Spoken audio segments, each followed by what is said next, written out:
ஓம் சாந்தி. விருட்ச விரதம் இந்த ஸ்திதியில் நம்ம பயிற்சி பண்ணிகிட்ருக்கோம். நாளைக்கான 14ஆம் நாள் குறிப்பு. நேற்றுக்கு உள்ளத்தினுள் பாபா தரக்கூடிய இந்த ஞான ஒளி வந்துருச்சுன்னா நம்மகிட்ட உள்ள கெட்ட விஷயங்கள், அதாவது நம்மள்கிட்ட உள்ள தேவையில்லாத குப்பைகள், மனதில் உள்ள தேவையில்லாத குப்பைகள் நமக்கே தெரிய ஆரம்பிச்சிடும். பிறகு அதை ஒன்று ஒன்றா அகற்றிடலாம் அப்படின்னு சொல்லியிருந்தேன். இப்போ நம்ம ஒவ்வொருத்தருக்கும் பாபா நமக்கு ஞானம் கொடுத்துட்ருக்காங்க. அதன் மூலம் ஞான ஒளி உள்ளத்தினுள் பரவிக்கிட்டு இருக்கு. நம்ம சந்தோஷமாக தான் இருக்கோம். இந்த உள்ளம் ஒரு கண்ணாடி மாதிரி.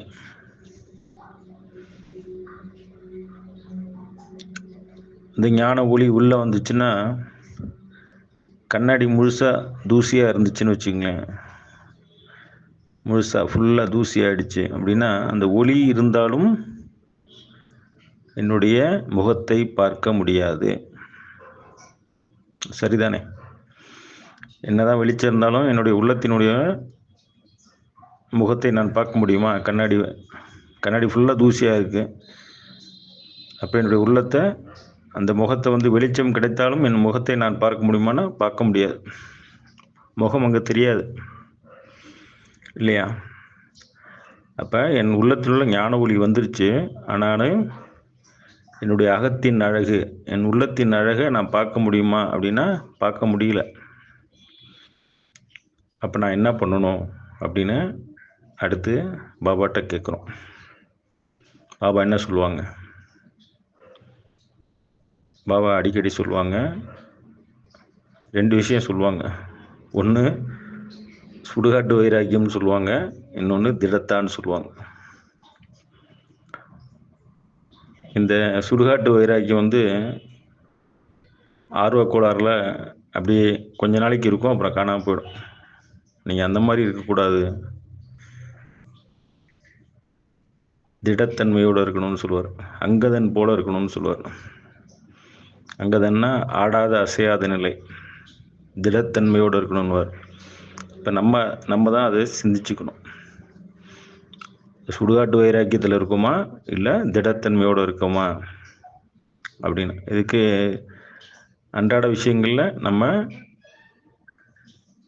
நடைமுறையில் என்னென்ன நடக்குது அப்படிங்கிறத ஒரு எக்ஸாம்பிளாக சொல்கிறேன். அதன் மூலம் நமக்கு திருத்தம் ஏற்படும். நைட்டு படுத்துடுறோம், பாபாவை நினைவு பண்ணிட்டு படுத்துடுறோம்.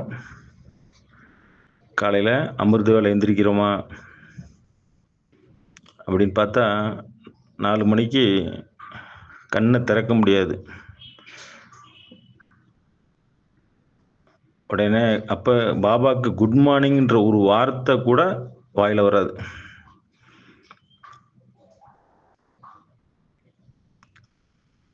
கொஞ்ச நேரம் தூங்கிட்டு அப்புறம் பார்த்துக்கலாம், கண்ணை மூடி இருப்போம், அவ்வளோதான். அப்புறமேட்டா யோகா பண்ணிக்கலாம்னு நினைப்போம், முடிஞ்சு போயிடும். காலையில் 7 மணி ஆகிடும். ஓகே, இன்றைக்கி முடிஞ்சிச்சு, நாளைக்கு பார்த்துக்கலாம் அப்படின்னு இன்றைக்கி பாபாட்ட எந்திரிக்க முடியாமல் போயிடுச்சு, நாளைக்கு பார்த்துக்கலாம். சாப்பிட உட்காருவோம், பாபாவோட நினைவு இருக்காது.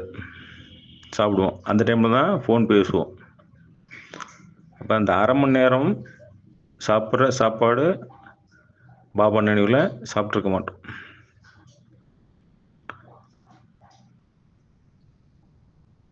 பாபா முரளி படிக்கும்போது வேறு யாராவது கூப்பிட்டாங்கன்னா அவங்கள்ட்ட பேசிகிட்டே தான் படிப்போம். இதெல்லாம் நம்ம செய்யக்கூடிய அன்றாட தவறுகளை நான் இங்கே சுட்டி காட்டுறேன். அதை நம்ம எப்படி திருத்தம் பண்ணிக்கணுன்றதுக்காக தான்.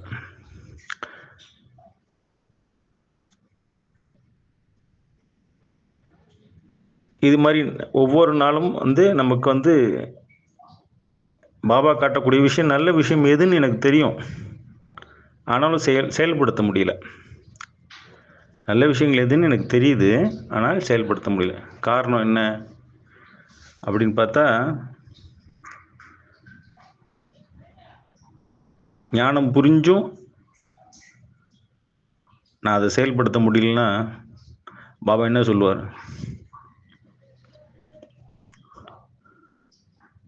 கோடி ரூபா பணம் கொடுத்துருக்கேன், ஆனால் அதை செலவுபடுத்த தெரியல அப்படின்னா அப்போ நம்மளை என்ன சொல்லுவார்? புத்திமான் குழந்தைன்னு சொல்லுவாரா, இல்லை இந்த குழந்தை ஒன்றும் தெரியாமல் இருக்குன்னு அவர் பரிதாபப்படுவாரா? பாபா யோசிப்பாங்கள்ல, என் குழந்தைக்கு கோடி ரூபா பணம் கொடுத்துருக்கேன், அதை வச்சு எப்படி செலவு பண்ணணும்னு தெரியாமல் முழிச்சுக்கிட்டு இருக்கேன் அப்படின்னு யோசிப்பாங்கள்ல. பாபா சொல்லுவாங்கள்ல, இந்த குழந்தைக்கு ஏதாவது நம்ம பண்ணணும் அப்படின்னு பாபா யோசிப்பாங்கள்ல. அதுக்கு தான் பாபா சொல்கிறாங்க, நம்ம குறிப்பிட அந்த விலை மதிப்பில்லாத அந்த ஞான ஒளி உனக்கு கிடைச்சிருக்கு, அதை எப்படி பயன்படுத்தணும், அப்போ எப்படிட்டா பயன்படுத்தணும் குழந்தை அப்படின்னு பாபா புரிய வைக்கிறாங்க நமக்கு. இது மாதிரி டெய்லி அன்றாடம் நிறைய நிறைய விஷயங்கள் நம்ம செய்ய தெரிஞ்சும் செய்யாமல் இருக்கோம். எப்படி பேசணும்னு நமக்கு தெரியும், ஆனால் தப்பாக பேசுவோம், தவறான வார்த்தைகள் பயன்படுத்திடுவோம், மற்றவங்களை காயப்படுத்துகிற மாதிரி பேசிடுவோம், இல்லை வார்த்தைகள் தவறான வார்த்தைகள் வரும். அடுத்தவங்க பேசுகிறத தவறான யாராவது பேசுனா அது என் காதுக்குள்ளே இருந்துக்கிட்டே இருக்கும், என் புத்தியில் இருந்துக்கிட்டே இருக்கும். இப்போ இது மாதிரியான விஷயங்கள் எனக்கு தெரியுது, இதெல்லாம் தவறுன்னு தெரியுது, ஆனாலும் நான் அதை வெளியே கொண்டு போக முடியாமல் வச்சுருக்கேன். இப்போ இதுக்கெல்லாம் காரணம் என்ன அப்படின்னா ஒரே ஒரு விஷயந்தான், பாபாவோட அன்பு இல்லாமல், பாபாவோட அன்பு என்கிட்ட நான் அனுபவம் பண்ணல, பாபாவோட நண்பை நான் அனுபவம் பண்ணாதனால பரசிந்தனையின் மூலமாக நான் அங்கே என்னுடைய பரசிந்தனை ஃபுல்லாக என் உள்ளம் முழுவதும் பரசிந்தனையால் நிறைஞ்சு போயிடுது. அப்போ அந்த கண்ணாடி, உள்ளம் என்ற கண்ணாடி முழுசாக தூசி அடைஞ்சு என் முகத்தை நான் பார்க்க முடியாமல் போயிடுது.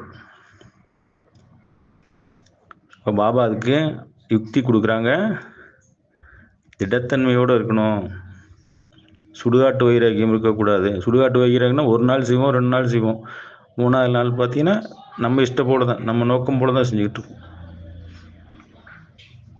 பாபா அதுக்கு பதிலாக தான் திடத்தன்மையோடு இருக்கணும், அங்கதன் மாதிரி இருக்கணும் நீங்கள் அப்படி.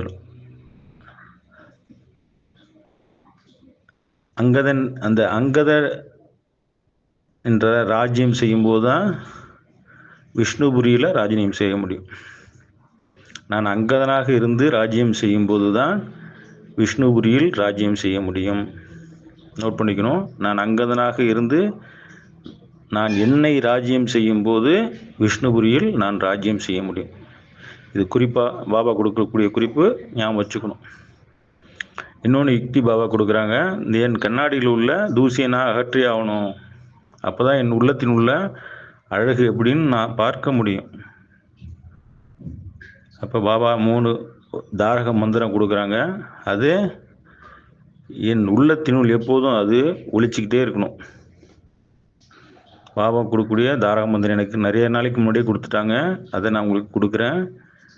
பாபா கொடுக்கக்கூடிய தாரக மந்திரம் அது நம்ம எப்போ எந்த நிலையிலும் அந்த மந்திரம் என் காதுக்குள்ளே ஒழிச்சிக்கிட்டே இருக்கணும். அதை நம்ம இது ஒரு பாபா மேலே நேசிக்க ஆரம்பிக்கும், பாபா மேலே அன்பு கொள்ளும்போது ஆட்டோமேட்டிக்காக என் காதுக்குள்ளே அது ஒழிச்சிக்கிட்டே இருக்கும். அந்த ஒளி, ஞான ஒளியும் வரும், ஞான ஒளியும் கிடைக்கும்.